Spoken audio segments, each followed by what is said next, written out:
Ladies, gentlemen, welcome to your therapy session.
Welcome to the Gooners podcast, season 6, episode, 34, I think.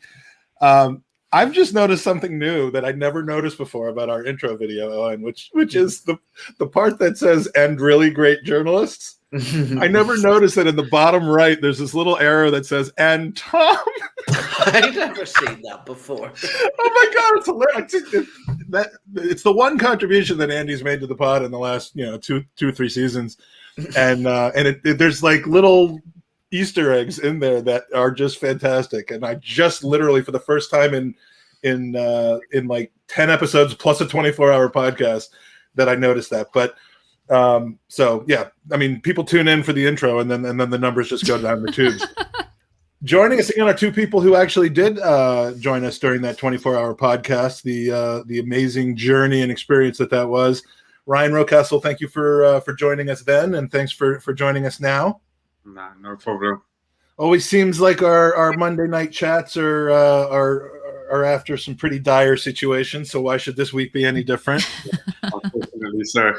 And wonderful friend of the podcast, Sophie Nicolaou, soccer diva from the Highbury Squad. You guys killed it tonight with your cast of varying opinions tonight. You had 1,200 something live people in the chat and probably 300 dead people in the chat on top of that. But we probably killed them.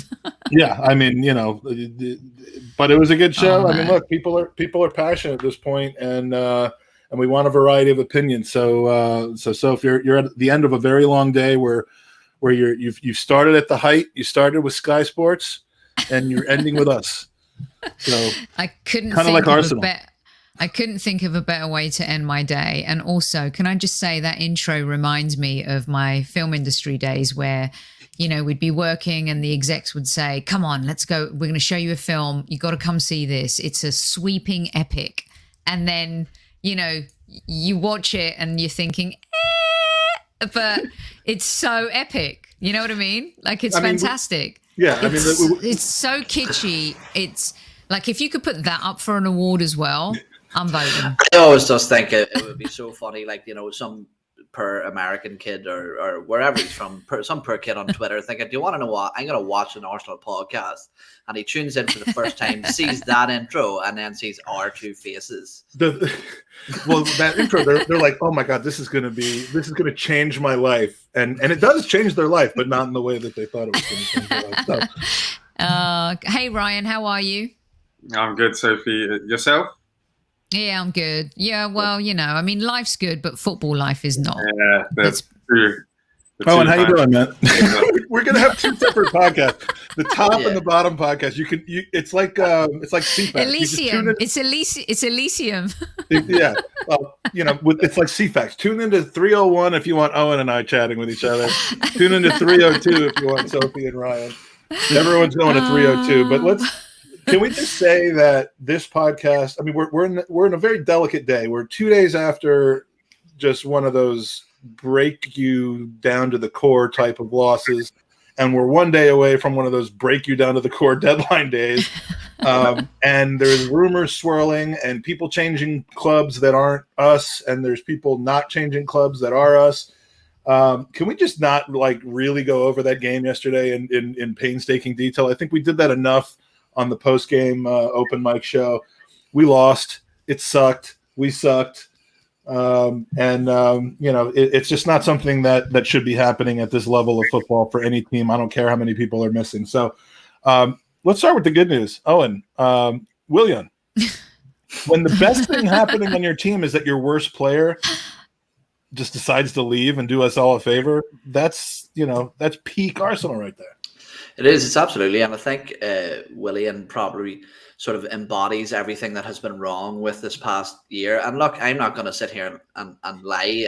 At the time when the deal was done, free transfer, if it was Willian or nothing, with his record for Chelsea, even just in the season prior to his arrival at Arsenal, we would have thought that we were being guaranteed some sort of numerical outlet in terms of creativity and goals. It's just fact. Whilst it wasn't an absolutely flattering record season on season, it was definitely consistent. But for one reason or another, it never worked out. And I think from the get-go that what we seen was a player with very, very limited options, and he just took the one that suited him geographically the most at the time.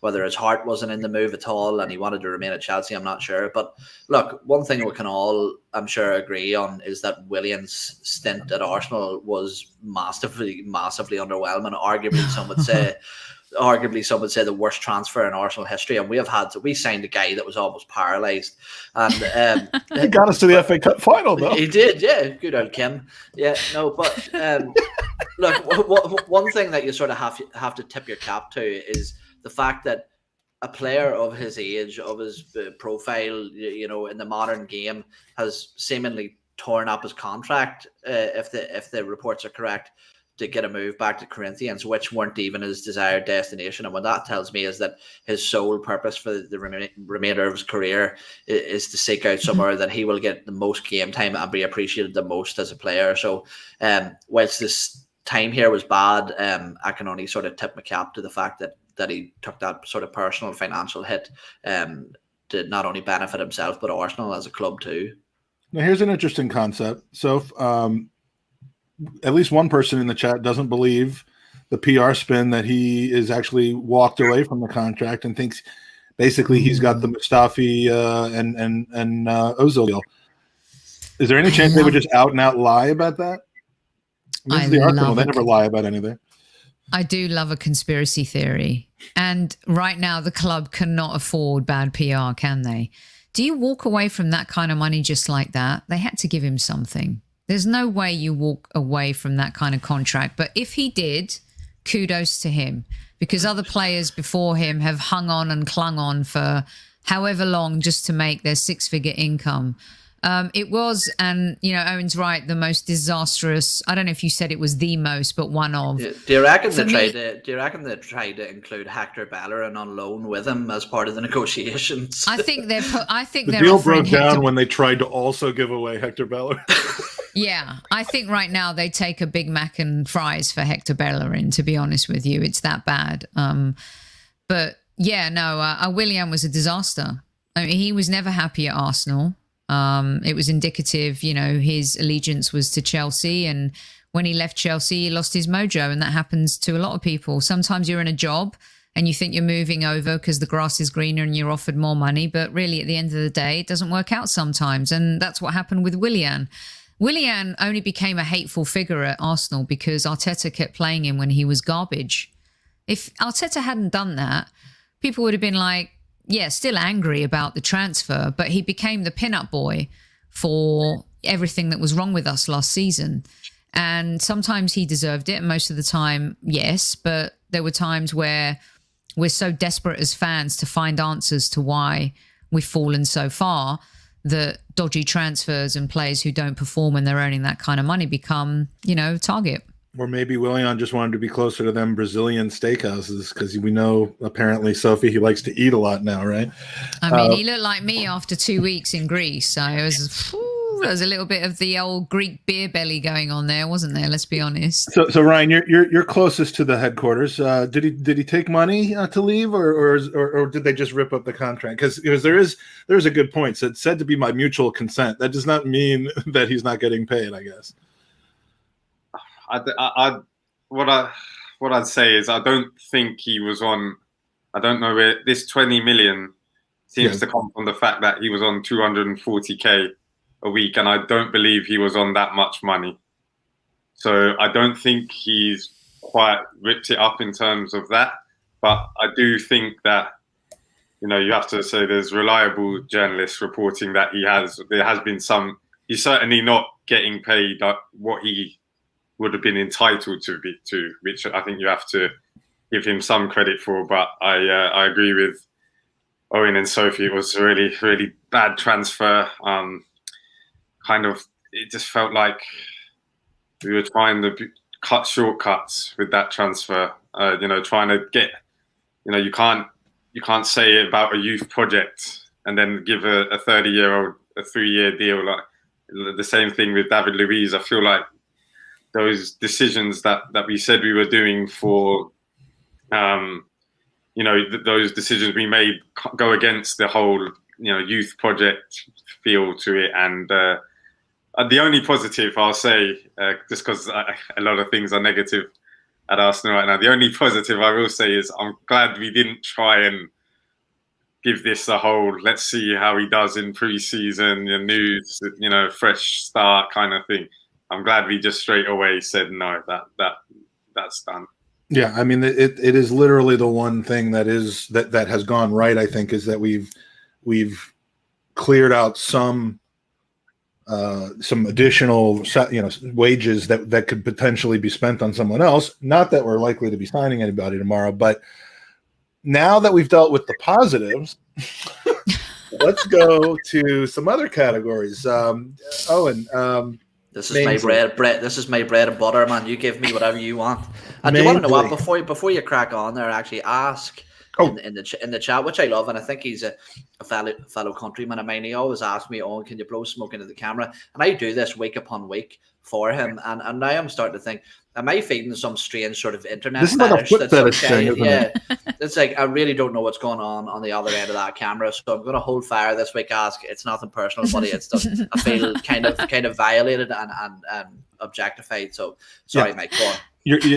Oh, and I also did want to mention before we get to the really bad news. I mean, if you think things are bad, Arsenal-wise, let's get a little bit of perspective. And this is not a piss take.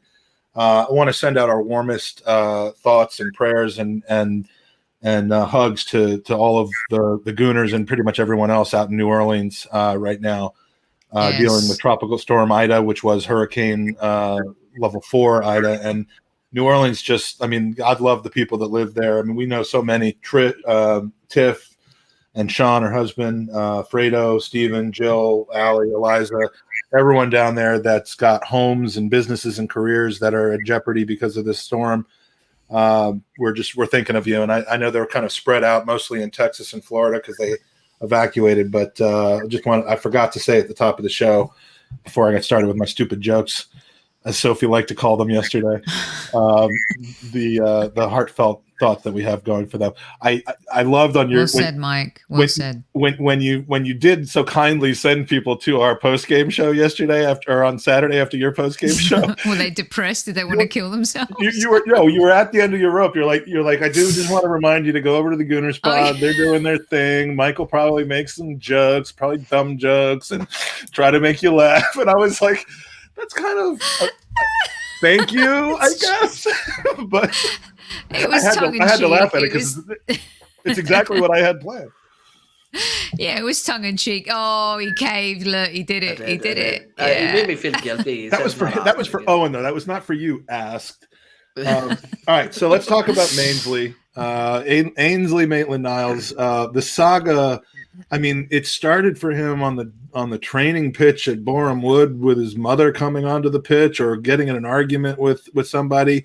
And it extended into him really just kind of outgrowing that and turning into a really, really bright prospect for Arsenal, making the first team, being a guy who could be plugged into any situation, never being short of effort, and clearly not wanting to play where he was being put in the same style that Oxlade-Chamberlain didn't want to be playing as a wing back or a right back.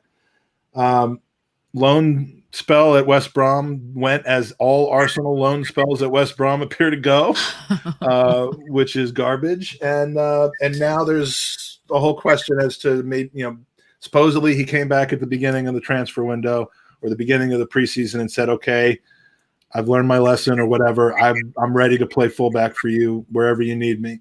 And his one usage, I think so far, if I'm not mistaken, has been as an afterthought 71st minute substitute in a game we were losing 4-0, which is almost worse than not entrusting him with playing at all.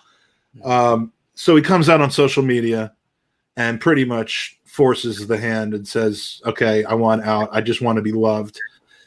There's a lot of blame to be assigned around, but Owen, I mean, is this now another situation in the style of Guendouzi and Saliba and God knows who else, where the bridge is broken and we've got to get rid of him, and can we?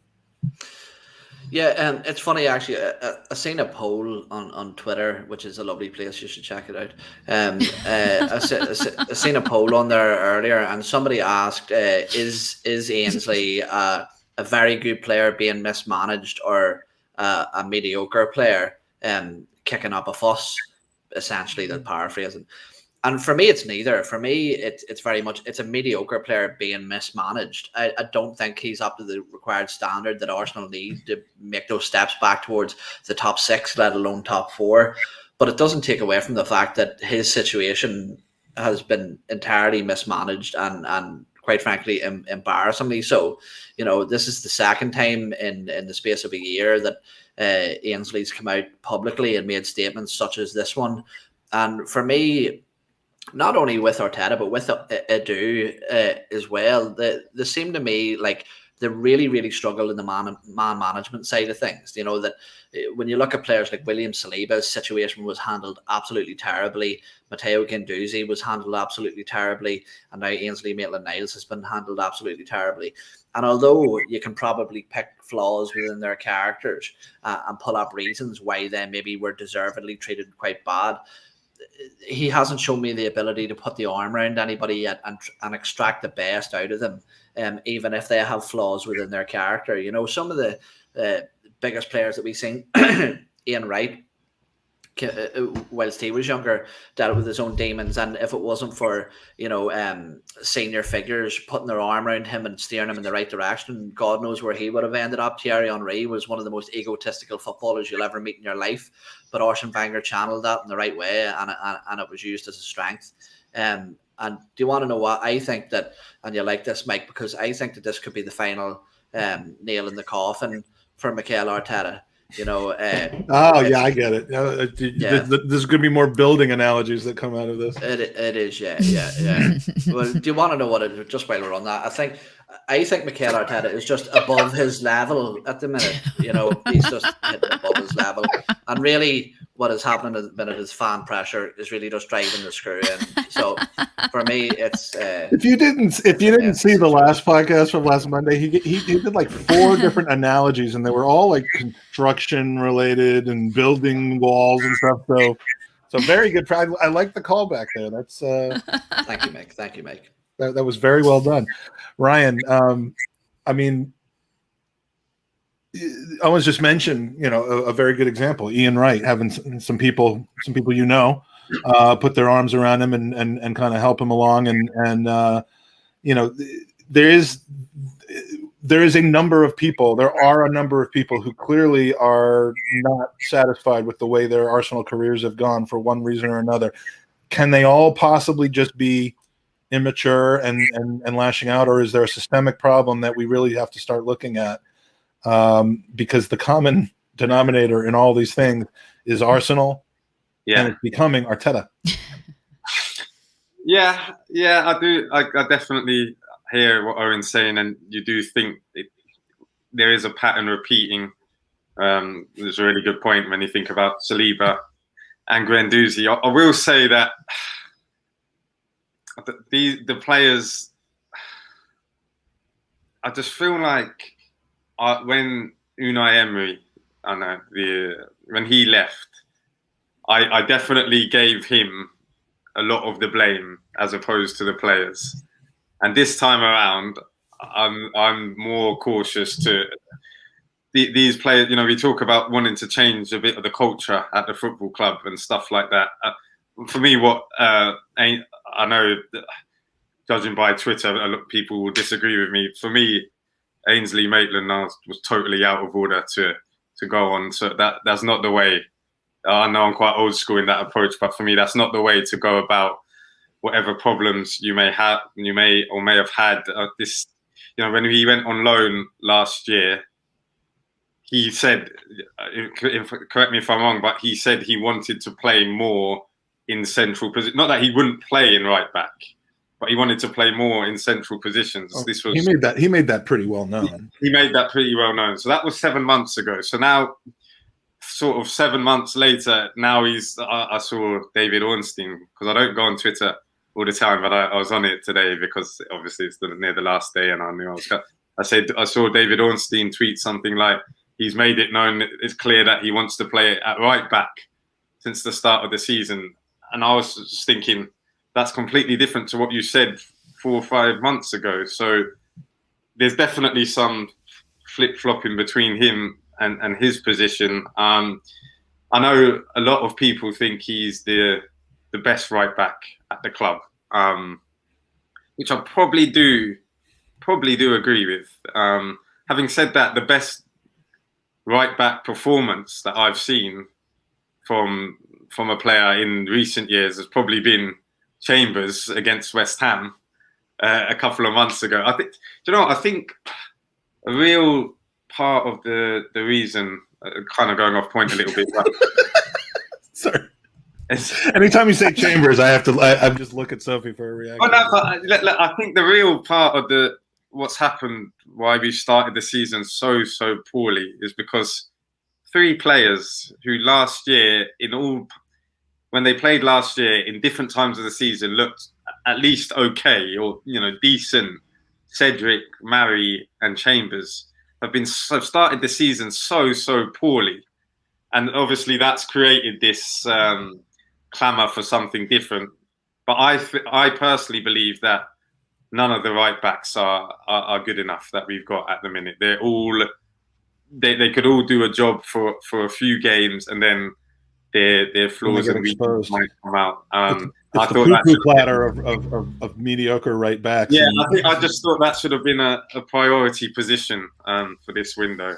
See, I see him just before you move on. I want to just mention as well that I agree with Ryan, and I don't know whether that's an old school thought or what, but to go out in the media and put that out there, that kind of business should be handled behind closed doors and any meetings. But one thing I will say, a flaw maybe within Ainsley Maitland-Niles, and something that I think is good to look at, is an outside source and someone who I think sort of publicly I wouldn't say publicly ridiculed him, but sort of put him into check with Sam Allardyce after his loan spell. He said that at his age, at his stage in his career, he shouldn't really be making demands of where he needs to play. And I think if he's completely impartial. He's got no horse in that race. He was already leaving West Brom. He wasn't going to be working with that player again, seemingly. So I think if you were to look at anybody's words to take credit from, it's probably Big Sam.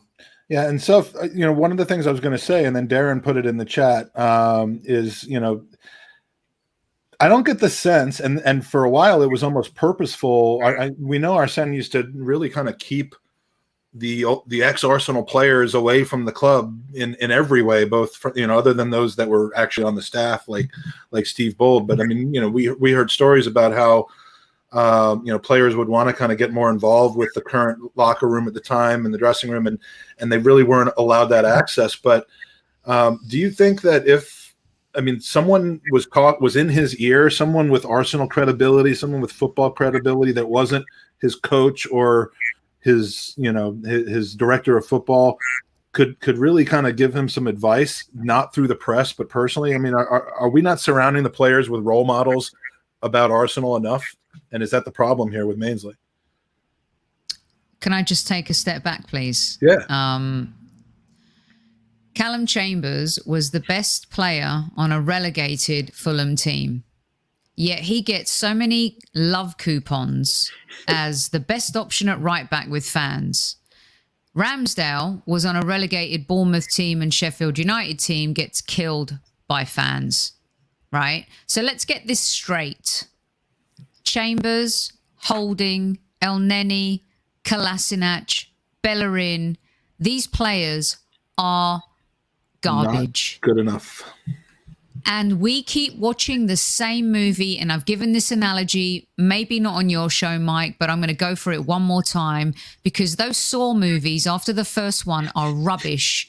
You don't need to see part 2, 3, 4, 5. Are there 7 or 8 of them now? I don't know how many there are.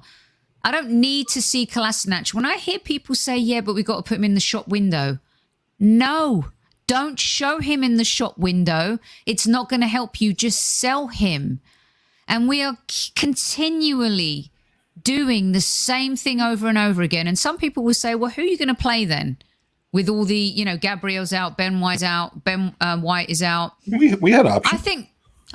I think, okay, well, we had options in Mavropanos and Saliba, but he chooses to ostracize them. And to go back to Owen's point, and I make this point all the time on the show, his man management skills are below par and below average. He can't deal and manage men or young men. Ole Gunnar Solskjaer took Greenwood under his wing this summer. Greenwood had a lot of issues off the pitch. He was on a road to, you know, I'm not saying nowhere, but he had so much talent. Look how he's playing this season. And Solskjaer said he's become a man this off-season. Guendouzi was a punk against Brighton. I get it. He was an idiot. But instead of teaching the young idiot how to be a man, he just sends him away. Saliba lost his parents, can't deal with him, can't deal with his emotions or can't deal with anything, sends him away. Torreira doesn't want to be in London. Instead of convincing him to be in London, sends him away. Mavropanos, decent defender, better than Holding and Chambers, sends him to Germany. I mean, when is it going to end? Why do people keep defending this guy? And you know what? Even if he gets us out of the bottom 3, which he will, because you know why? We have really good players and they will get us out of trouble. Despite him, not because of him. And I keep hearing too, well, he doesn't have everyone. We saw him with Partey, Gabriel, and Pepe last season. We finished 8th. It wasn't the same movie. So something's got to give and something's got to change. And Aubameyang, I don't want you coming out and saying we need to have pride. Show your pride on the pitch. When you're wearing the Arsenal shirt. They completely collapsed and folded like cheap lawn chairs in that City game. They gave up. And you know what? It's got to stop. It's just got to stop. It's just garbage. Sorry, I'm not accepting it. I know you're fine, and you've every right to be as aggravated as you are with it, because something, and Ryan, the reason I'm throwing this to you is because me and you've had a couple of back and forths between, not back and forths like that, but discussions about you were obviously on one side of the fence and I was obviously sort of slightly on the other. But what I would say is during that Man City game, and as Mike says, we'll not dive too much into the actual specifics of that game, but I couldn't help but feel sorry for players like Kieran Tierney, like Emile Smith-Rowe, like Bukayo Saka, like Martin Odegaard playing in a 6, which was absolutely ridiculous, I thought. But looking at these players, something I've mentioned in the Chelsea game, and I think again in this City game, is I don't care what team gets put out onto that pitch. I don't care the quality of players. I think with the tactical instructions that they were sent out there with, if it was Chiellini and Van Dijk at the back, and it was Jordi Alba playing left wing, and whoever it is, name players, I think with the style that we were trying to play and the instructions that they were given, we were always destined to lose that game. Would you say? Not so much because, to be honest with you, Sophie's been touching on transfers. With the transfer business this season, I don't have a massive amount of issues with the transfer business we done. And I know, Sophie, and I'll just to play devil's advocate with you, when you said about players being relegated like Aaron Ramsdale, I would argue that Gini Wijnaldum was relegated with Newcastle. And exactly, then that was exactly what I meant, and I couldn't remember him at the time. But yes, thank you. but my point isn't so much about the personnel; it's about the tactics that are being deployed. Do you, as someone who was sort of, as somebody who was maybe on board more so with Arteta halfway through last season, are you seeing any progression, or has your mind changed in terms of the approaches that we're taking to games?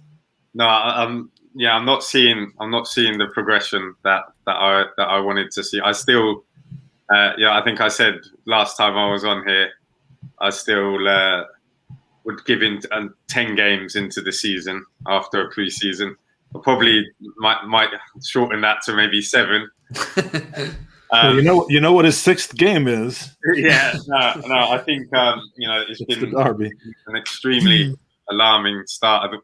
Great rant, Sophie. I enjoyed that, and I enjoyed. I'd say I agreed with most of it. The only thing I would say is that I don't quite agree with thinking that this is a very good squad of players. I still think that this is not. I think he's taking issue with the most positive part of the rant that you said. I just think that if we were to bring in Aubameyang's a good player. Like Aubameyang's a good player. Lacazette is a good player. Saka is a good player. Smith Rowe's a good player. Tierney is a good player. Yeah, I think our team's better than 17th. Unless I'm proven wrong, I do think the record shows when we have those on the field, we do get results. That those 11 more or less. That there is, or at least there are stuff like in the run last year. There were positives. There was stuff to get on board with. The problem is as a manager, you're not judged on when you have your best 11, because that doesn't happen frequently. You're judged on what you can do with the rest of the squad. And I think there's a combination. I think Arteta has failed to get the best out of the squad. But I also think that when you look into our reserve positions, they are weak. They are definitely not what you'd associate with a top 4 squad. Ryan, on the bench against City, we had Martinelli, we had Lacazette. Yeah. All right. Those are 2 good players. He had 2 goalkeepers on the bench. To be fair, that was because Pepe. I know, but bring in an under 23 player. I mean, do something. Don't like. No. Look, it's getting harder and harder to defend Arteta.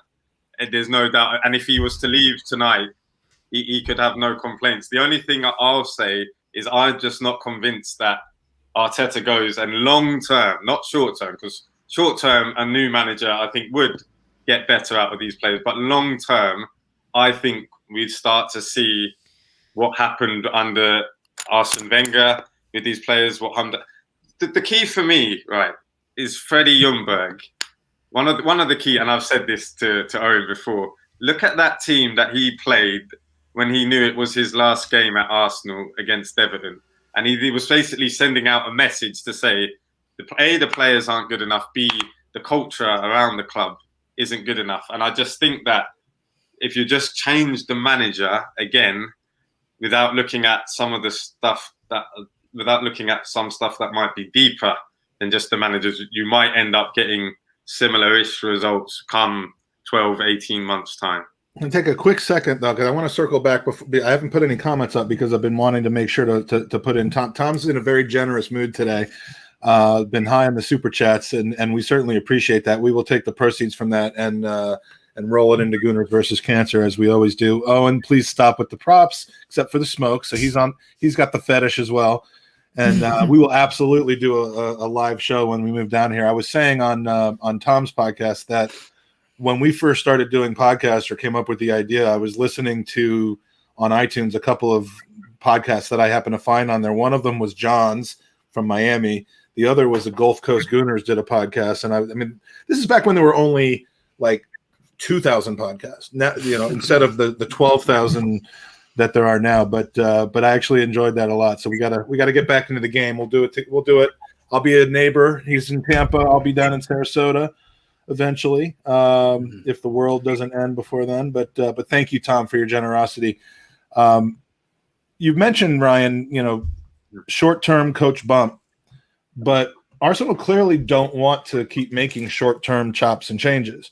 Whether you think that they should or not, whether you think that strategy at other clubs works or not, whether it's backed with money or whether it's not, they don't want to do that. They want to find the next Arsene Wenger, and that's probably their problem. But they want to find the next Arsene Wenger. They thought they had it in Arteta so much that they gave him extra powers after 7 months and winning an FA Cup.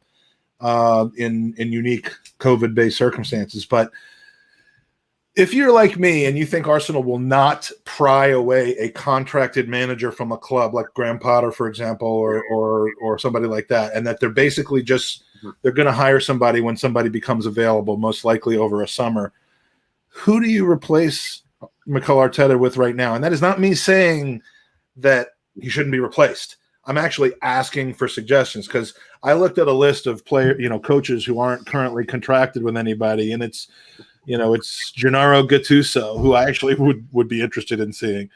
I don't know the first thing about his coaching ability, but I love the guy and his fire and his culture. I think the team could use some of that.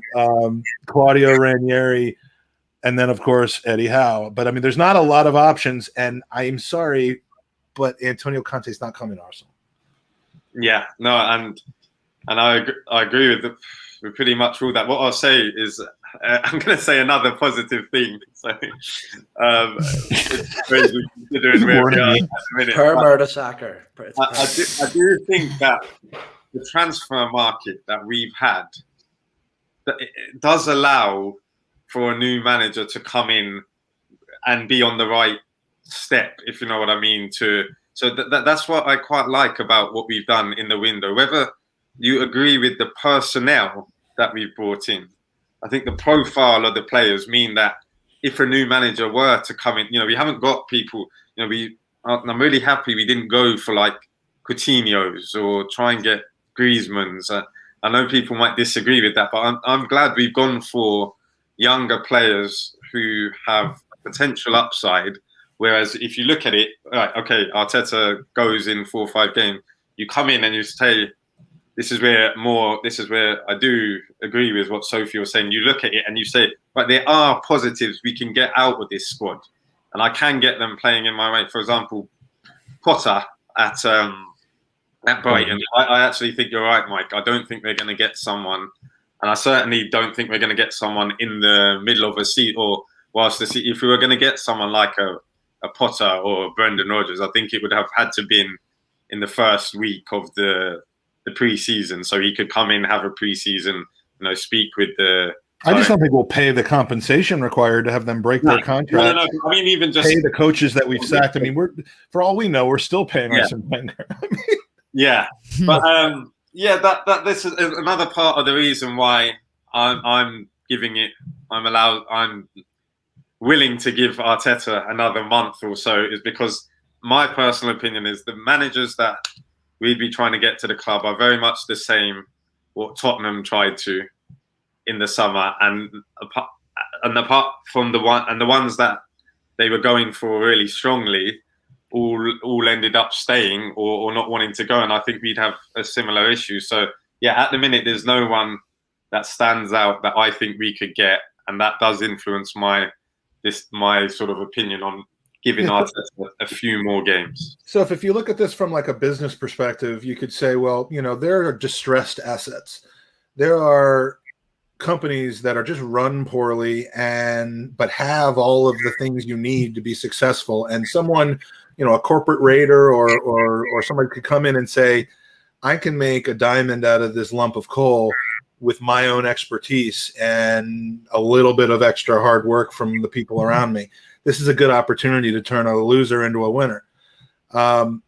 Is Arsenal that for a Conte or somebody to say, you know what, they're really, everything's going wrong for them right now, but it's because of the people who do the job that I would be coming in to do better than them?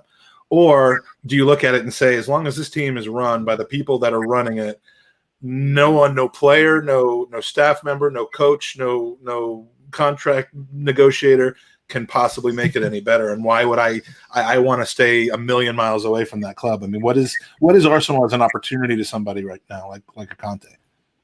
So Conte left Inter Milan because they were going in the toilet financially, and he knew they had to sell their best players, including Lukaku.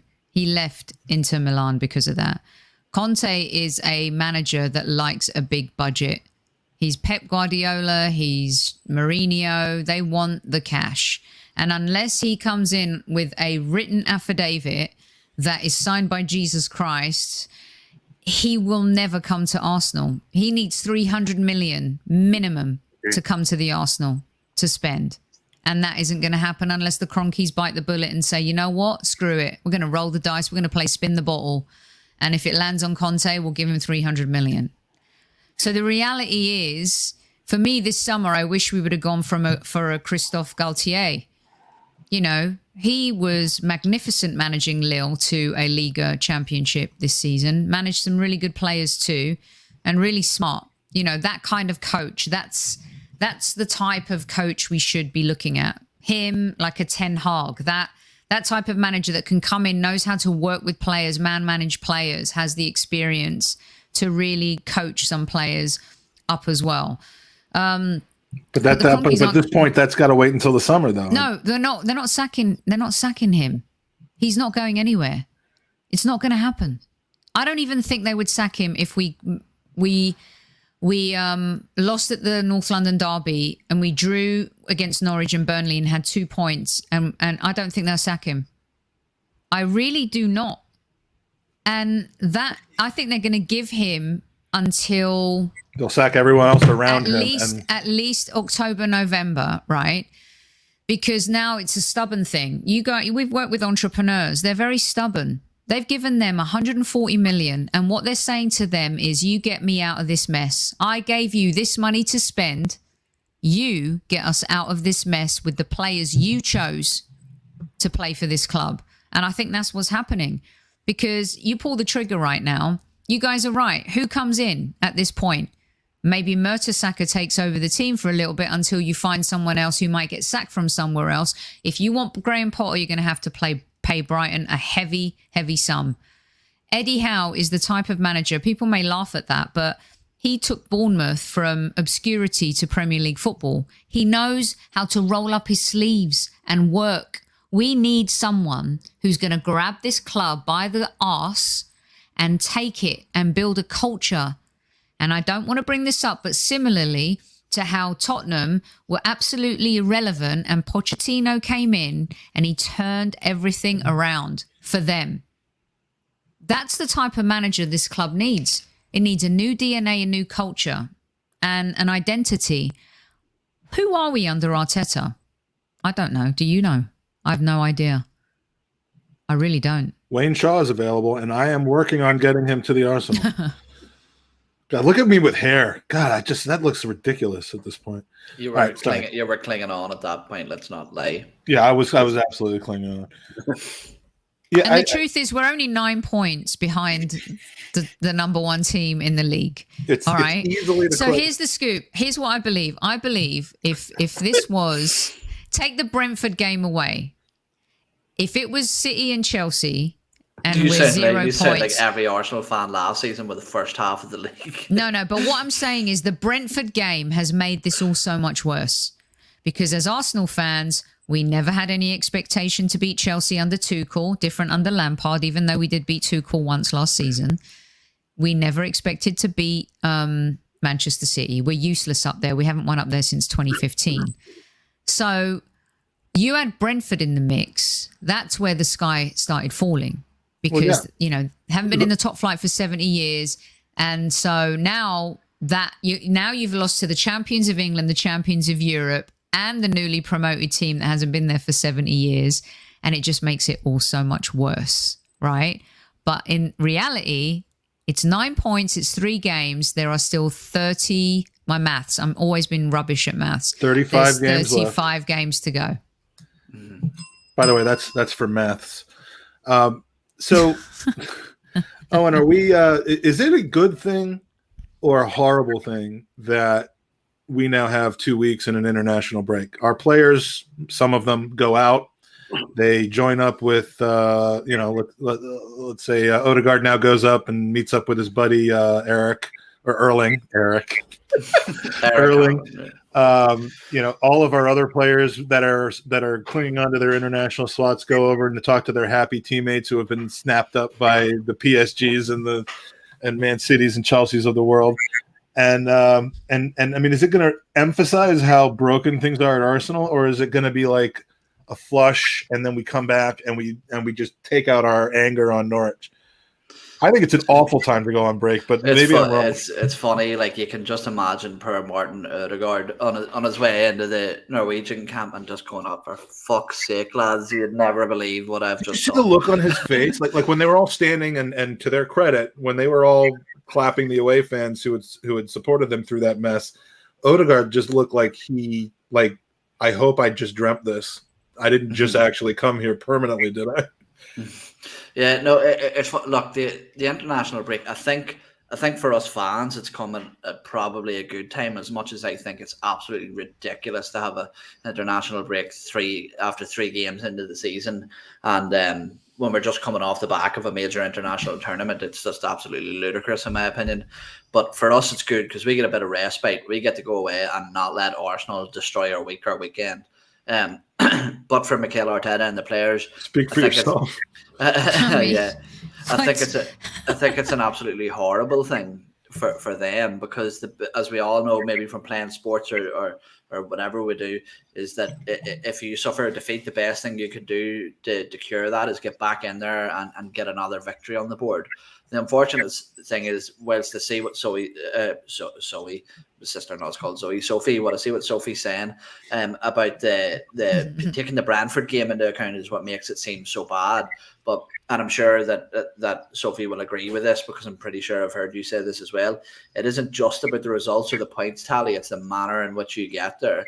You know that nobody minds going out, seeing their team go out, fight, and go out in their shields to ultimately the better team, but it's rolling over and dying that seems absolutely terrible, you know, for me. And we have to sit now for the next fortnight, and like you said, you'll not leave it. Sit and stew with.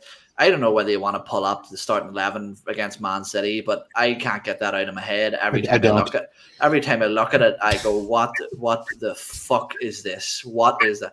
You know, you have a manager there who, whilst I really like him as a person, I really like the ideas that he had when he came into the club. But I think I remembered, I says my favourite moment of the season when he initially took over from Unai Emery was his first press conference because he spoke so well and put so much life back into the fan base. But now it seems to me like he's a man in absolute desperation. You know, we have Sead Kolasinac, who we had questions over his defensive capabilities in a left back in the left back position in a back four. You know, the thing that everybody was saying was that he's an all right player, but I think he would be a good wing back. And now you're going to take the most defensively weak player within our entire squad and play him as a centre back. It's just absolutely insane. So, look, I know I'm going off on a bit of a tangent there. Your question was about the international break. No, but you're right. He makes those decisions. He chose the team, you know? Yeah. You always see some strange stuff. I mean, you see some really strange decisions in this little pre-international break, pre-transfer window thing. I mean, it happens every year. I mean, we see Chamberlain starting against Liverpool when we pretty much knew he was headed to Liverpool the next day. You know, you just because there's, you know, do you put guys in the transfer window, in the shop window? Do you play them? Do you freeze them out? When we get back from the international break, and I'm not talking myself into everything's okay because I don't think it is. At least there won't be those issues hanging over our head anymore. The players that are here will be here. The players that are gone will be gone, and that's one less man management issue that he can screw up. Mike, how many times has he played the same back four, back three, whoever you want, pick him. I mean, I don't care. 0. Exactly. Do you know what? There's positions in the team that they have to form a partnership, right? And of course, it's important in every position, strike partnership, midfield partnership, but the defense. When you think about the defenses we've had in the past, when you think about Vidic and Ferdinand, when you think about even Leicester City, the season they won the Premier League, the same consistent players playing together week in, week out, developing chemistry, trusting each other. Have injuries not? I mean, his decisions have been wacky, but I mean, Leicester City had one injury that entire season, I think. But the point is that he could have had Saliba or Mavropanos as the partnership right now. Saliba they would have been hurt. No, See because even they the play state- for Arsenal, but that's not. I'm not saying, but he's.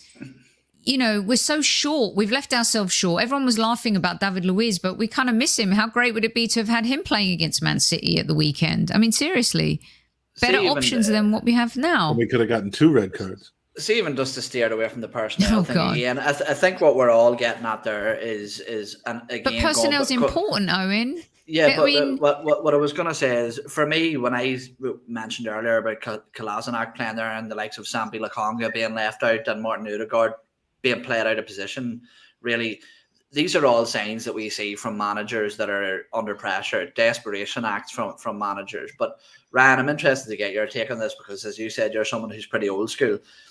Something that really, really, really bugged me, maybe more so than it should, I'm not sure, but was after the Granit Xhaka red card, which I'll not even have a debate over. It was absolutely 100% in the modern game a straight red card. But was Mikel Arteta patting him on the ass as he walked off? I got pretty infuriated. What was your take on that? He shouldn't have done that. Nah, that was a bad look. After Xhaka, let the team down. Yeah, he should. Again, it's just there's no you can't defend what's happened really in the first 3 games of the season without coming across as biased towards Arteta, because the only thing I will say again is back to it is back to the players. Sorry, Sophie, you're saying about Mavropanos. I think we got to be a bit careful by saying these players who go on loan.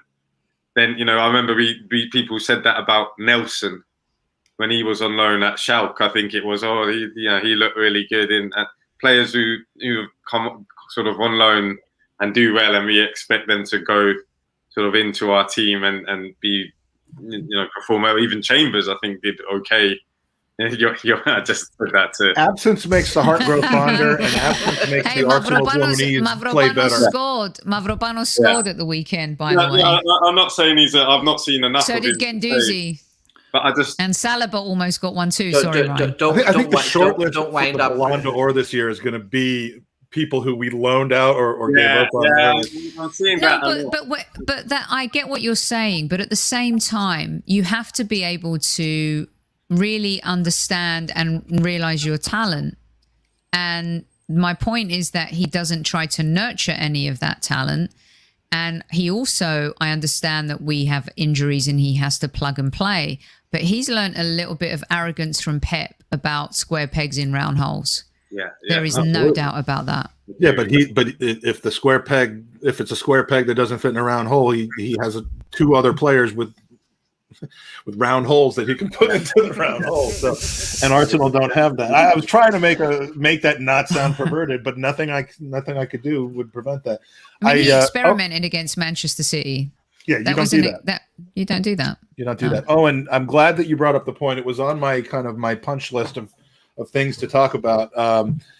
Everyone has their moment, and I've mentioned that my moment with Arsene Wenger was just, it wasn't a moment in time. It was just a game it was about a month and a half after that Welbeck goal where we beat Leicester City on Valentine's Day. We were going to win the league. Only Leicester could stop us. Then we go and ship 2 goals to Marcus Rashford on his debut with Manchester United. And then the following game, a home game against Swansea, just didn't show up. And that's where it finally clicked for me about 5 years after everyone else that this was over and wasn't going to get any better. The moment for me with Mikel Arteta was him patting Granit Xhaka on the ass because he has excoriated people like Pepe for getting red cards for moments of madness. He has excommunicated Guendouzi, and I happen to think he's a bit of a punk. I think I think there's more to it than just what he did and said in the light of that Brighton game. I think probably had to do with him being completely unapologetic and unwilling to, accept his role or any kind of discipline. But why wouldn't he be livid at Granit Xhaka? Why is it okay that Granit Xhaka get yet another red card? And you watch this. Xhaka will come back, and if he's suspended for 3 games, his first game back will be the North London Derby. He will come back, and within 1 or 2 games, he'll do something good. He'll either have a good game or score a goal, and he will be right back with this all over again, just like he did the last time. And that's why I cannot believe that we gave him the money instead of essentially conceding it to Roma. The reliance on Granit Xhaka, and in a crystallized moment, that endorsement of his reckless play because he loves and has passion for the game, or whatever bullshit he says about why it's okay that Granit Xhaka get kicked out of every 4th game that he plays in, is where I finally gave up on him. And I started the post-game show saying, thanks for that thing that you did, the FA Cup, but it's beyond him at this point. It's time. And I agree with you. So if it's not going to happen, but I don't see how he pulls back from this and in any sort of meaningful way. He's been sent off 11 times in his career, 4 times for the Arsenal, more than any other player since he's signed. He got sent off in one of his first games. I think it was against Swansea, as a matter of fact. Did he get sent off? And last season against Burnley, was it Burnley where he went in with the neck grab or something like that? And I mean, and here's the scoop with Xhaka. I defended him, because he got a lot of bullying and abhorrent behavior online. But this is where you need to really dissect Arteta, right? A guy who, not under Arteta's reign, threw his shirt on the pitch, told fans to F off, and kind of has issues, and flirted with Mourinho on Instagram all summer, talked about how life in Rome would be beautiful. We can't sell him, and then you say, well, give the club some credit. They didn't sell him or flog him for what they didn't think he was worth, especially after that Euro display. But if you can't sell him for that value after those Euros, what do you think you're going to sell him for next summer, right? So then they double down and they give him more money, and then then Arteta triples down and gives him the captaincy, when he should have started the season saying, you know what, if Aubameyang and Lacazette aren't playing, Tierney's my captain. He's the future of Arsenal Football Club. Instead, what did he do? He stood in front of the media and he said something along these lines. I didn't want Xhaka to go. He is the example of what an Arsenal player and what this club stands for. And I'm thinking, really? That's your take? That's your Arsenal? I mean, if we're going to move forward, how can we move forward with, and I've defended Xhaka, and in a team where there are no leaders, he's somewhat of a leader, but I'm sorry, after that this weekend, that's not leadership. That can't continue.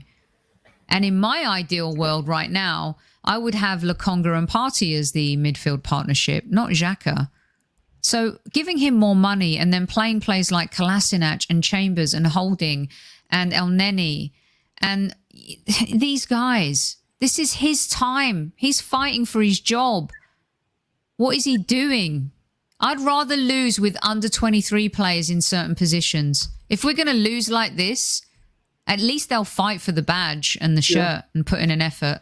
Are we about to enter another phase like we had on Boxing Day last year, where Arteta is forced by absence to actually make the right decision? If Partey is healthy for Norwich and Xhaka is not available, are we going to see Partey and Lokonga light it up, and then all of a sudden everything's fine again? I mean, it shouldn't be that he has to be forced to make the right decisions constantly, but it seems to be the RMO at this point. Do you want to know what? It's a funny one because I joke about the fact that he was forced into those decisions, but in reality, I'm not sure that is the case, because he had used Joe Willock as a 10 before that. Before he selected Emile Smith-Rowe, and Emile Smith-Rowe was injured as well.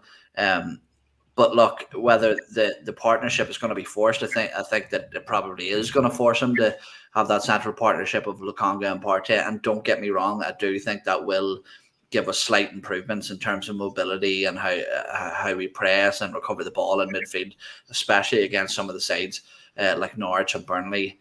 But as I've mentioned, and I'm maybe putting myself on repeat here, I think that this is a tactical, systemic problem.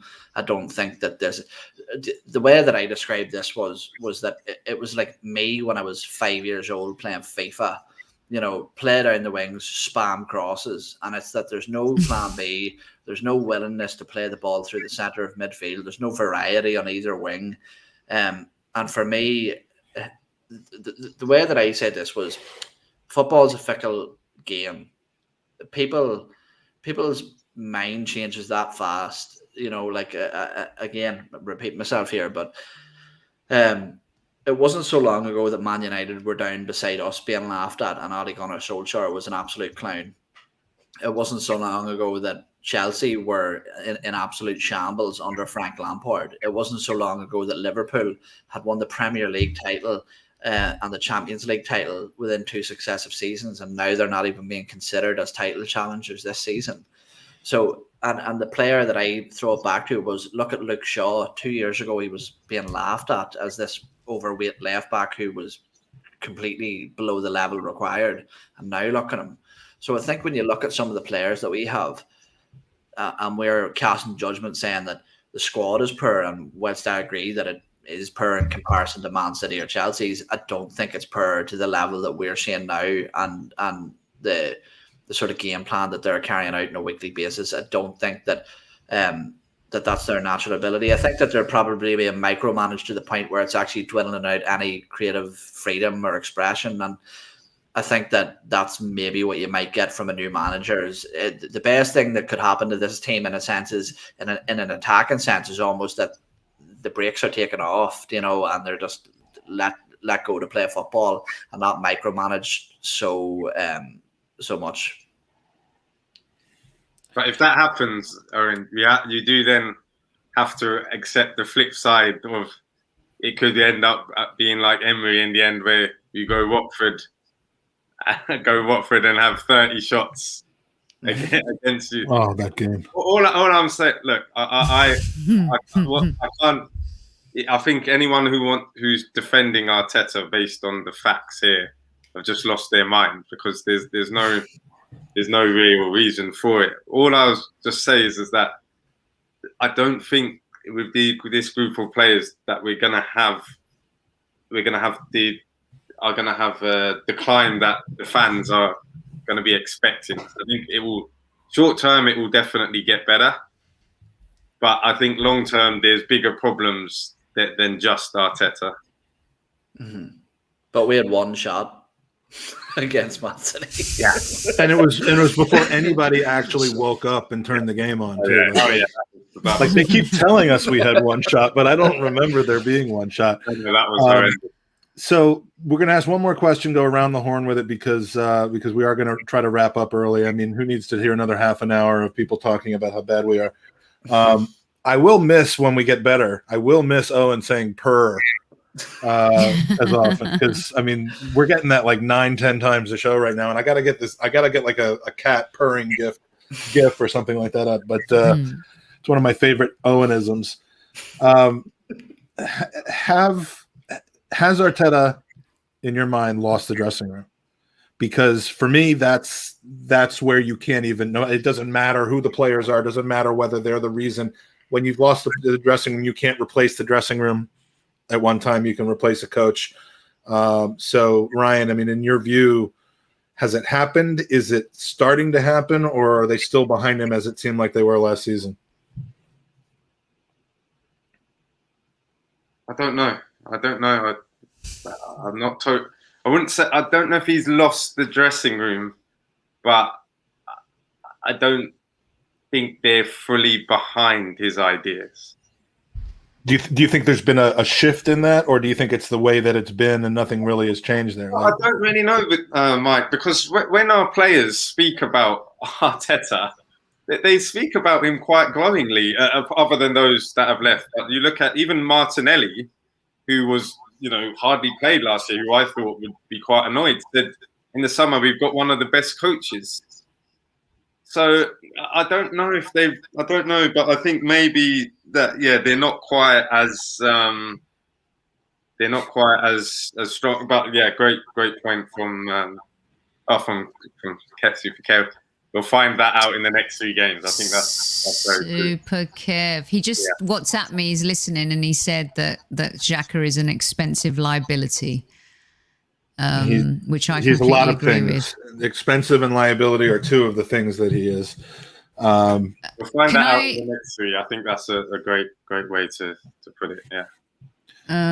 So, if your thought on the dressing room, I just would like to address Aston, who called me a liar for saying that if we played I'm under sure he did 23s that and lovingly. got relegated, I know. I'm actually being completely. I'm not saying the entire team. But there's no worse than giving Aziz a go. And I know he's got to go on loan and get more experience. But if you're going to have to plug in players, use under 23 players. Don't use Kolasinac. Don't use Bellerin. Don't use El Neni. We've seen that movie before many times, as I said. In terms of the dressing room, that whole player thing is PR. I mean, I've been in PR for like 25 years, my entire career. And that's called spinning. When things are going bad, you need players to come out and be positive and say positive things about the manager. That's the first thing I would do as a PR person. Do some players love him? I'm sure they do. There are some players that I think, from reports that I've heard, are a bit tired of his arrogance.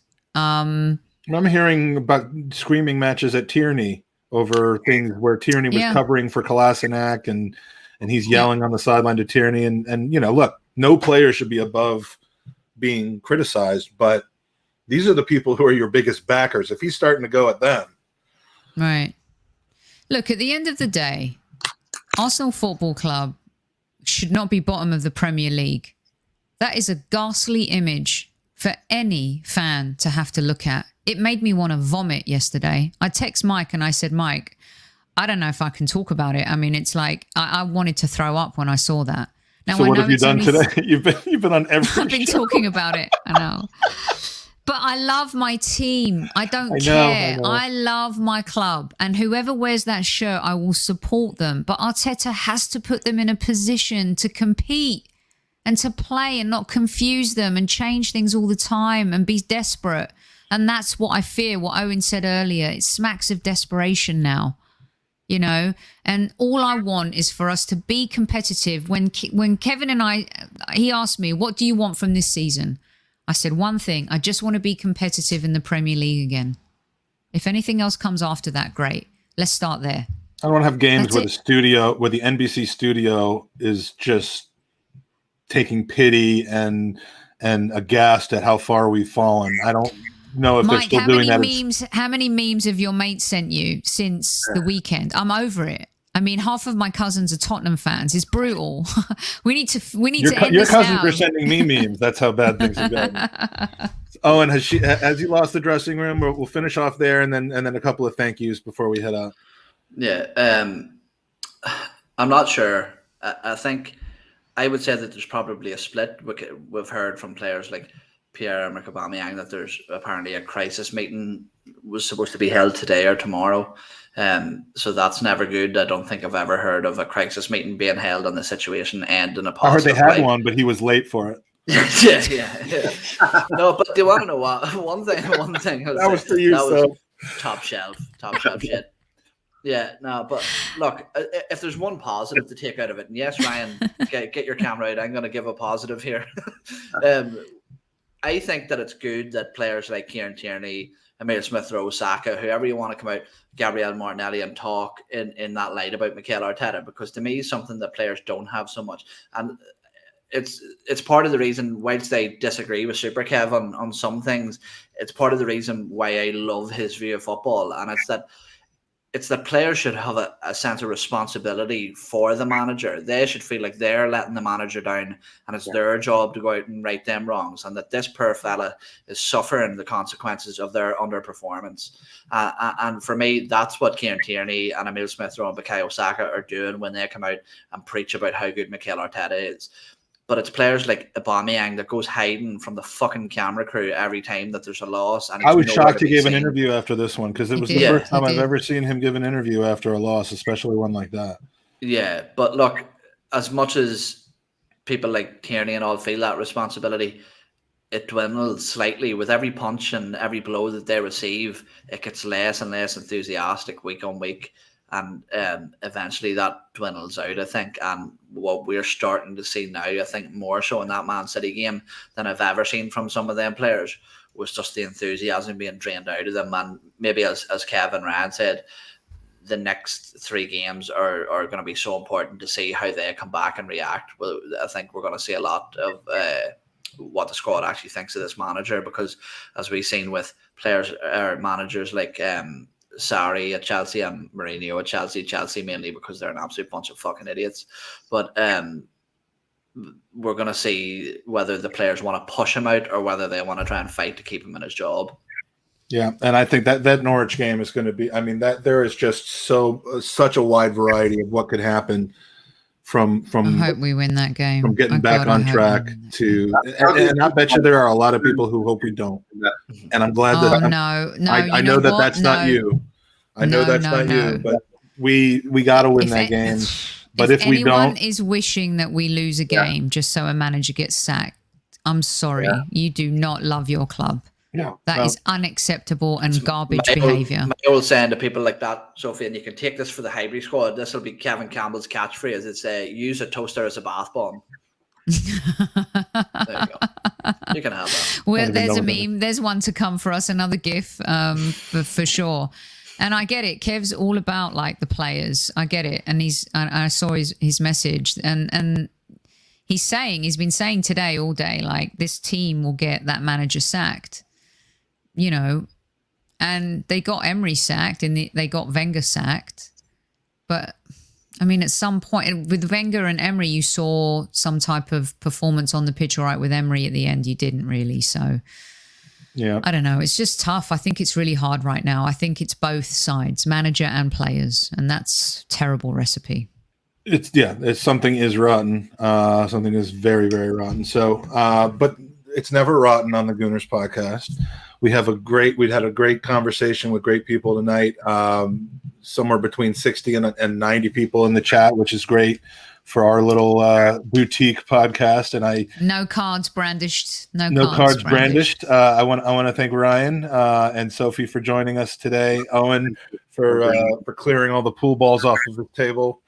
And for the props this time. I'm going to give you props for your props. Thanks, Mike. It was. Do you want to know what? This is a funny story. This was my first ever Father's Day gift. Happy first Father's Day from my daughter, and it's for any of our future boyfriends.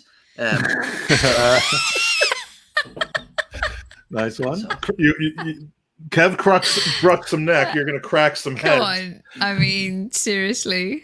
So, Sophie, as if anyone didn't already know, tell us where we find you, both Highbury Squad wise and your other media engagements. Firstly, thank you to you and Owen for inviting me on. I really appreciate it. Long overdue. Owen's got to come on the podcast too. And of course, Mike, we need to figure out your first Drop the Magic Mike segment. And Ryan, it is always wonderful to see you. And you know what? I love your positivity. And every single time I talk to someone about Arsenal, I learn something new or I feel something different. And tonight, I love how your air of positivity, your take is something to kind of hold on to as well. And I really appreciate that. So always good to see you. No, always great to speak with people with different views. And I enjoyed listening to what you had to say. Likewise. Highbury Squad. Just follow Highbury Squad, please. Thank you. You guys are absolutely killing it. Great content, great guests. Especially when you have Ryan hasn't been on yet either. Maybe we do a reunion on the Highbury Squad, the four of us. I'd love to, sure. Absolutely. Okay, awesome. No, Ryan, you're supposed to say, well, that would be breaking my contract with the Gooners podcast. we have there's no transfer deadline. We just have loans that we could just go back and forth. We'll do a loan deal. Exactly. Yeah, this is the only one I do usually. So, well, you know what? It's just you're just nice to us. That's all. There's no good reason why you don't do more, because your points of view are solid Totally. And always appreciate it. So Ryan, thanks for coming on, and thank you to both of you, and I mean always Owen, but thank you for both of you for your support for Gooners versus Cancer. Go to goonersvcancer.com. The scroll on the bottom has been talking about it the whole time, but we have 11 really, really good prizes right now.